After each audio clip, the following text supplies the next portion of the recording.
Peter chapter 2 verses 1 and 2. 1 Peter chapter 2 verses 1 and 2.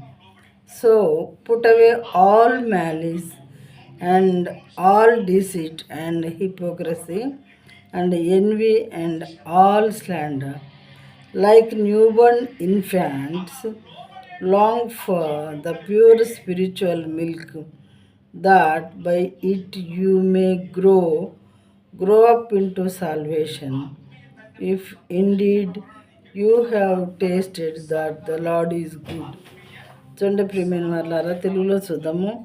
ప్రభువు దయాళుడని మీరు రుచి చూచి ఉన్న ఎడల సమస్తమైన దుష్టత్వమును, సమస్తమైన కపటమును, వేషధారణను, అసూయను, సమస్త దూషణ మాటలను మాని క్రొత్తగా జన్మించిన శిశువుని పోలిన వారై నిర్మలమైన వాక్యమును పాల వలన రక్షణ విషయంలో ఎదుగు నిమిత్తము ఆ పాలను అపేక్షించుడి. ఇక్కడ చెప్పే విషయం ఏంటంటే, ముఖ్యమైనది క్రొత్తగా జన్మించిన శిశువుని పోలిన వారంగా మనం జీవించాలి.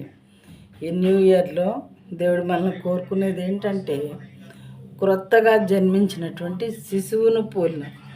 కొత్తగా జన్మించినటువంటి బిడ్డలకి ఏమన్నా పాపం అంటే తెలుస్తుందా? అసలు ఏమీ తెలియదు వాళ్ళకి. మరి చాలా పవిత్రంగా ఉంటారు చిన్నప్పుడు ఎవరైనా సరే. కొత్తగా జన్మించిన శిశువులు పోలిన వారే మరి నిర్మలమైన వాక్యమును పాల వలన రక్షణ విషయంలో. తల్లి దగ్గర పాలు తాగి బిడ్డ పెరుగుతాడు.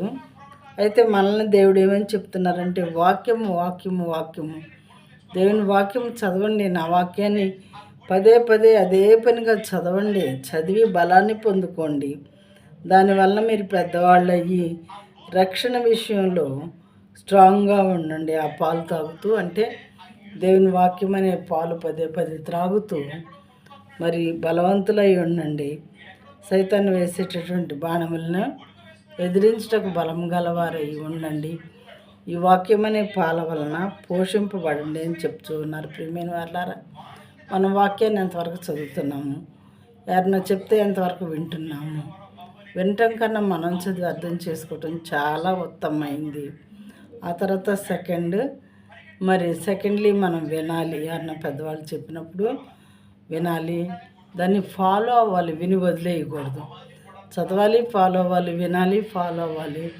అప్పుడే దేవుని మార్గంలో మనం పరిశుద్ధంగా ఎదగటానికి వీలవుతుంది.